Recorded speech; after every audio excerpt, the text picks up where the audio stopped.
Hello everyone.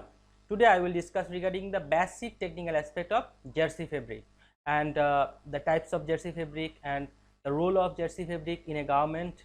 So let's discuss the fabric details. So first we will discuss the role of fabric on a garment. So we can understand the role of fabric on a garment. The maximum portion of a garment is fabric. So it's really important to understand the fabric quality, construction and the performance to develop a garment that will perform as expected to the end customer. So fabric is the basic raw material for the garment manufacturing. The quality of fabric not only influences the quality of the garment but also affects the smoothness of the production process.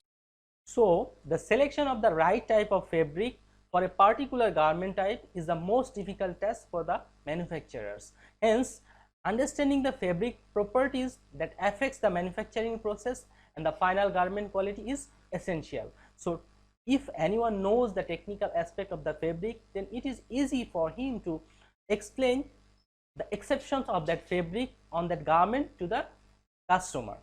So it's very important to understand the fabric technical aspect to dealing the garment to the end customer.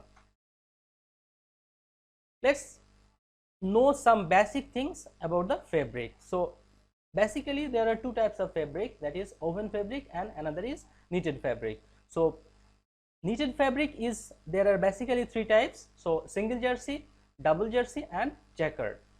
Let's discuss regarding the variations of knitted fabric. If you think about the single jersey fabric, then it can be plain single jersey, it can be designed single jersey like fleece and terry, auto stripe and etc. Also double jersey fabric can be two types basically, one is rib, another is interlock, and rib also two types, plain rib and the design rib, and interlock also two types, plain interlock and design interlock. And also the jacquard fabric can be two types, one is single jersey jacquard and another is double jersey jacquard, and all the variations can be in AOP, that means all over printed, can be solid, can be yarn dyed and can be fiber dyed. So let's discuss some basic parameters that affects the fabric performance. So to know the fabric, you have to know the basic raw material of the fabric. So let's discuss some basics on textiles. So first discuss regarding the fibers. So fiber can be natural fiber and another can be man-made fiber. So natural fiber can be vegetable fiber, can be animal fiber and can be mineral fiber. So for example, vegetable fiber is cotton, linen, kapak, jute, hemp. So animal fiber can be silk, wool and mineral fiber can be asbestos. Man-made fiber can be three different types. It can be regenerated cellulose, synthetics, acetate cellulose. For example, regenerated cellulose can be nitrocellulose rayon, cupramanium and viscose rayon, etc. And for synthetics, it can be polyester, can be nylon, can be acrylic, and acetate cellulose is nylon.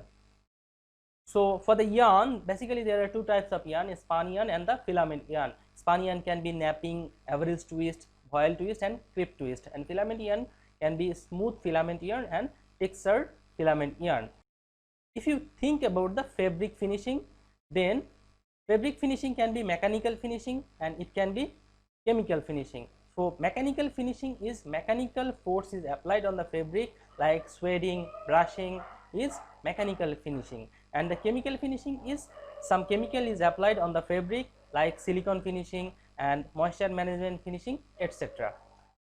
So if we think about the fabric performance requirements, the performance requirement can be two types like physical performance requirement and the chemical performance requirement. So if you think about the physical performance requirement, is it can be handle, appearance, drape, hairiness, bulkiness, etc. And there are some physical testing requirement also like dimensional stability, peeling and spirality. If you think about the chemical requirement, then it can be pH, composition, color fastness to wash, water, color fastness to rubbing, color fastness to chlorinated water, finishing performance after special finish, and restricted chemical presence test. So normally for every buyer there is a limit value of each restricted chemical like azo, formaldehyde, and there is a certain limit it should be maintained. So that's all for today. Thank you everyone. Thank you.